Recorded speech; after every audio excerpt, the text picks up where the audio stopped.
সকাল 10টা বেজে গেছে, 12টা বেজে গেছে, সন্তানের কোনো খবর নাই, সন্তানের কোনো খবর নাই। মায়ের মনটা খারাপ হয়ে যায়, ডাক দিয়ে বলে স্বামী আমার সন্তান তো এখনো আসে নাই, একটু ফোনটা লাগাও। বাবা ডাক দিয়ে বলে বিবি গো, ঈদের সময় জঞ্জাট লাগতে পারে, সন্তান হয়তো গাড়ির ভিতরে ঝামেলায় পড়েছে, একটু পরে চলে আসবে, ধৈর্য ধারণ করো। কিন্তু বাবার মনও ভালো লাগে না, অনেক সময় হয়ে গেছে এখনো পর্যন্ত সন্তান তো আমাদের কাছে আসে নাই। হঠাৎ ফোন বেজে উঠছে, ফোনটা কানে নেওয়ার সঙ্গে সঙ্গে অপর দিক থেকে সালাম দিছে। সালামের জবাব দেওয়ার পরে ডাক দিয়ে বলে বাবা এই ফোন তো আমার সন্তানের, কিন্তু এই তোমার কণ্ঠ তো আমার সন্তানের না, কিন্তু আমার সন্তান কই? তখন অপর দিক থেকে ওই বাপজি ডাক দিয়ে বলে ও চাচা আপনি কি জানেন না আপনার যে সন্তান ঢাকা থেকে রওনা দিছে গাড়ির মাধ্যমে 2500-এ পৌঁছানোর কথা, কিন্তু ওই গাড়িটা 2500-এ পৌঁছায় নাই, রাস্তার মাঝখানে অ্যাক্সিডেন্ট করিয়া অনেক মানুষ দুনিয়া থেকে বিদায় নিয়ে চলে গেছে। এই লাশের ভিতরে অনেক যুবকের লাশ রয়েছে। ও চাচা মোবাইলটা পাশে পড়েছিল, আমি খুঁজে পাইলাম। ও চাচা আপনি এখনো বাড়িতে কি করেন? চাচা বাবা এবার পাগলের মতো এক দৌড় দিছে, কিন্তু অপরদিকে মা আম্মা জান মনে করে সন্তান মনে হয় কাছাকাছি চলে আসছে। অন্যান্য সন্তানদেরকে ডাক দিয়ে বলে ও তোমরা শুনছনি তোমার ভাই বুঝি কাছাকাছি চলে আসছে, তাড়াতাড়ি ফুলের মালাটা রেডি কর, গরম পানি তাড়াতাড়ি রেডি কর, ওই বালিশের কভার গুলো তাড়াতাড়ি পাল্টাও, বিছানার চাদর তাড়াতাড়ি বিছাও, তোমার ভাই বুঝি কাছাকাছি চলে আসছে। অনেকদিন আমার সোনার মানিককে আমি চোখের সামনে দেখি নাই।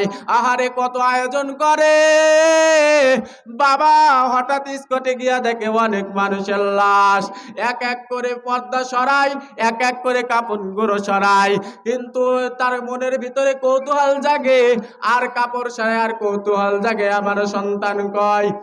হঠাৎ লক্ষ্য করে দেখেন আমার সন্তান কলিজার টুকরা লাশের সাবিলে মিশে গেছে।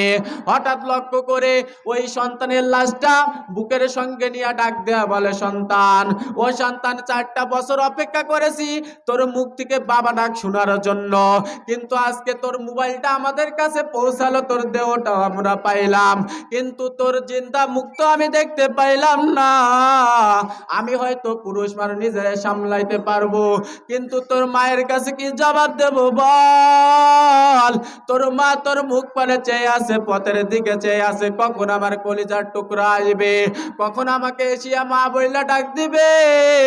ও সন্তান কি জবাব দেব তুই আমার একটু বল? কিন্তু সন্তান তো কোনো কথা বলে না।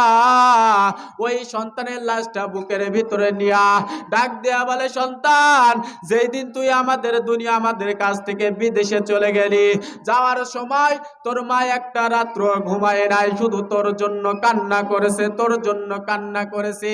রাত্রবেলা হঠাৎ দেখি বিছানায় নাই, ঘরের দরজার কিনারায় দাঁড়াইয়া কান্না করে।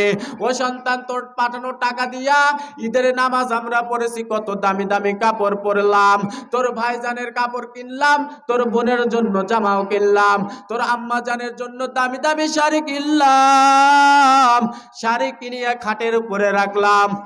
ঈদের নামাজ পড়িয়া যখন বাড়িতে আসিয়া দেখলাম তোর মায়ের শাড়িটা সেই খাটের উপরে পড়ে আছে, কিন্তু তোর মারে আমি দেখি প্রথম ঘরেও নাই, দ্বিতীয় ঘরেও নাই, রান্না ঘরে রয়েছে, নাস্তা বানাই, অন্যদিকে দুধগুলো উতলায় উতলায় পড়ে যাচ্ছে, কোনো খবর নাই।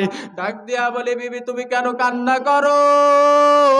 ডাক দিয়ে বলে স্বামী আপনি সকালবেলা অন্যান্য সন্তানদেরকে নিয়া ঈদের নামাজে যখন রওনা দিলেন আমি লক্ষ্য করে দেখলাম আপনাদের ভিতরে আমার সোনার একটা মানিক নাই, আমার মনটা বড় খারাপ হয়ে গেল।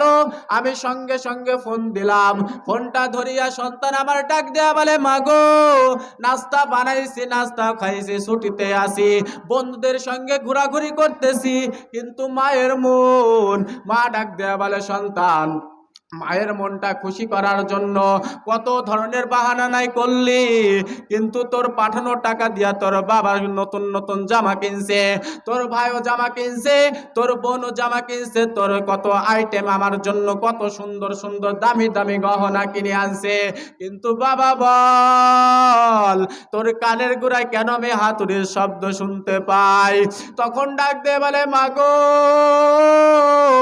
আমরা এমন একটা কাজের ভিতরে আছি যে ঈদের দিনও আমাদের ছুটি দেয় না, ঈদের দিনও আমাদের কাজ করতে হয়। আম্মা জান এত দূর তো কান্না শুরু করে দিছে। অপরদিকে আব্বা জান সন্তানের লাশটা নিয়ে অ্যাম্বুলেন্সের ভিতরে নিয়ে গাড়িতে করিয়া বাড়ির দিকে রওনা দিছে। বাড়ির ভিতরে আসার সঙ্গে সঙ্গে আম্মা জান দূর থেকে দেখতেছে একটা গাড়ি আসতেছে, হয়তো সন্তান আমাদের গাড়ির ভিতরেই আছে। অপর সন্তানদেরকে ডাক দিয়া বলে, কই তোরা তাড়াতাড়ি ফুলের মালা রেডি কর, বুঝি তোর ভাই জানতাও অতি শীঘ্রই আমাদের ভিতরে চলে আসবে। 4টা বছর হয়ে গেল আমার ওই সন্তানের মুখ আমি দেখি নাই।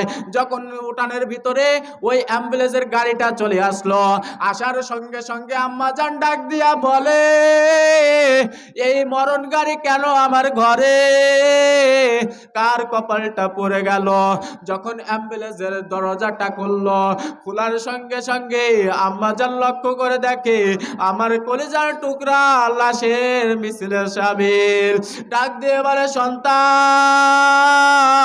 তোর জন্য কত দামি দামি কাপড়, কত দামি দামি বিছানা বিছাইয়া রাখলাম, এটা তোর ঘুমানোর জায়গা না, তাড়াতাড়ি ওঠ।